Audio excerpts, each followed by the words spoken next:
waa barnaamijkii dhaqanka iyo hiddaha ee laanta af Soomaaliga ee VOA waana qayb saddexaad oo ku saabsan murtida iyo mahmaaha ay Soomaalidu dhurwaaga u saariso.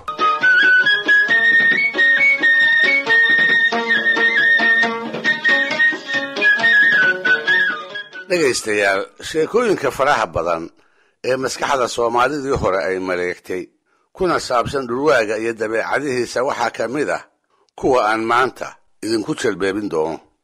waxaa la yidhi dhurwaa aad u gaajaysan baa wuxuu soo galay toon uu markaa ka hor dhowr jeer ka loogsaday. waxay ahayd toon uu dayrtii hore ka liibaanay oo xoolo la baylihiyey uu marba neef kala tegey.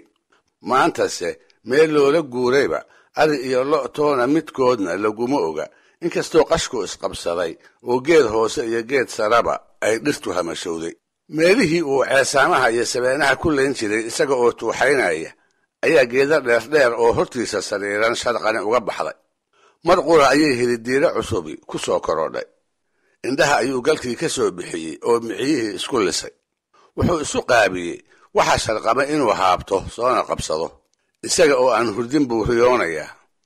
sharqantii iyo shababaxdii u baxday buu u dhaga taagayaa. afarta jaho ayuu midba mar indhaha ku fiiqayaa bal inay bidhaan dagani u muuqato.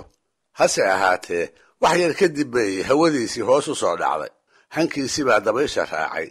show sharqantii u baxday waxay ahayd uun raxan daayeera ah oo geedaha hareeriga ah midba mid uga boodaysa. kama sadayriyeene ma wuu gaari karaa? ma wuu inta duulo dhirta dusheeda ugu tegi karaa? waa maya jawaabtu.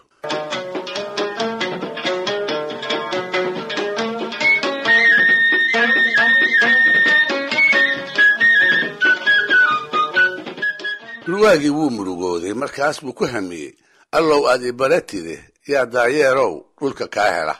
isaga oo sidaas isaga murugoonaya ayuu ku hambabaray laba daayeeroo ay laacdan uga caddahay. iyaga oo iscayrsanayana geedkii uu hoostiisa taagnaa dusha uga baxay. isaga oo cadyada qubaaya ayuu kor u dhowray. wuxuu indhaha ku joojiyey dibka guduudan ee daayeerka lagu yaqaan, duurjoogta kalena uu kaga duwan yahay. saa waxa alla uga dhigay hilbe ay sitaanoo ay kol dhow cuni doonaan, isaguse uu ka qadi doono. kolkaas buu inta madaxa hoos u rogtay wuxuu ku cataabay hilba waa nin waaye iyo nin dabada ku warwartay. taas oo noqotay hawraar uu ku mahmaahi karo wax uu aad ugu baahi qabo, qof si walba ku raadiyey kuse heli waayey, isla markaasna arkaya ruux kale oo isla waxaas si xad dhaafa inta u haysta aanay wax weynba la ahayn.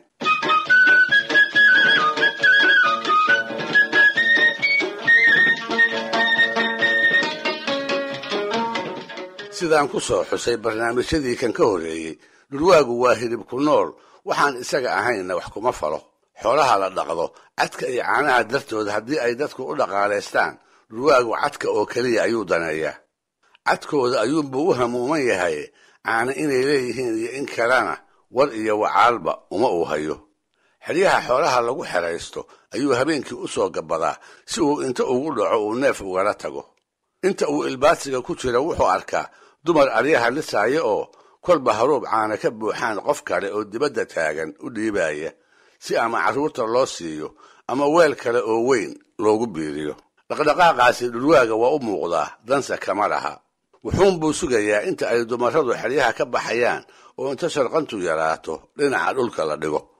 si ay haddaba u tusaaleeyaan dhurwaa iyo caano siday u kala fog yihiin, ayay Soomaalidii hore waxay ku sheekaysay in maalin maalmaha ka mid ah la waraystay oo lagu yidhi, horta dhurwaayow caana ma taqaan?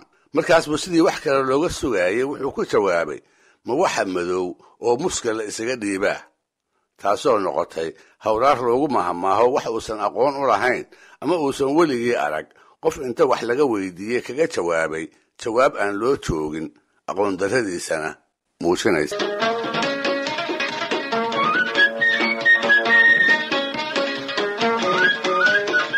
curufkiisa dadka dhab u yaqaanay waxay sheegaan dhurwaagu inuu ka mid yahay dugaagga neefka uu markaa diranayo inta uu bakhtiisanayo aan u kaadine orodka kaga dherga. bal inuu caana waaye yahay, hasha ama saca uu cuni doono wuxuu ka abbaaraa goljilicda iyo candhada oo ah dadka xoolaha dhaqdaa xubnaha neefka kuwa ay ugu jecel yihiin. taasna waxaad ku rumaysan kartaa sheekadii laga reebay dhurwaagii geela daaqaaya inta soo weeraray ku hormaray hal dhowaan dhashay iyo nirigteedii. hashii ayuu haddiiba candhadii ka halakeeyey. markii ay ka baxsatayna nirigtii oo u kuftay ayuu faruurihii kow ka siistay oo orodkii ku liqay. inkastoo cid bahalka ka reebta ay markaas heleen labadii neef iyaga oo dhaawacan ayay fiidkii gurya tageen, waana la kala xereeyey. awaysin dambe kolkay noqotay oo la gaaray wisinkii geela la maali lahaa ayaa odaygii reerka u weynaa oo warmooga ahi wuxuu doonay hashii iyada ahayd inuu maalo. intuu nirigtii dibadda ugu soo saaray ayuu u yeeryeeray. waxaa galabta dhacay hadduu ogaan lahaa ama iftiinadii hore ay wax u muuqan lahaayeen wuu dhaydhayi lahaa uune isba caawa weel uma soo qaateen. waxaase dareen galay markii uu arkay hashii iyo nirigtii isu ordi jiray oo kala ufoonaya, haddii uu isu soo eriyana sii kala durkaayo oo sii kala jeensanaya.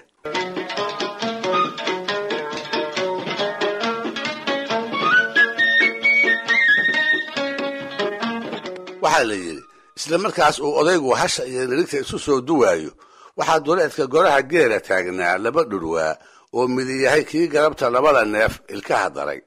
odayga qudhiisa oo dhurwaayala hadal ahaa wuxuu wax gartay markuu maqlay dhurwaagii lamaanaha halakeeyey oo isaga oo qoslaaya kii kale ku leh maxay ku nuugtaa maxayse ka nuugtaa, oo uu ula jeeday candha laga nuugo inaan caawa hashu goraha la imaan, nirigtana faruuryo fayow oo ay wax ku nuugtaa aanay ku ool. taasina waxay gadaalkii noqotay hawlaar loogu maahmaaho cid iyada oo aan ogayn dhib weyn loo geystay, isla markaasna guuldarrada lagu dhigay awgeed loogu wiirsanayo.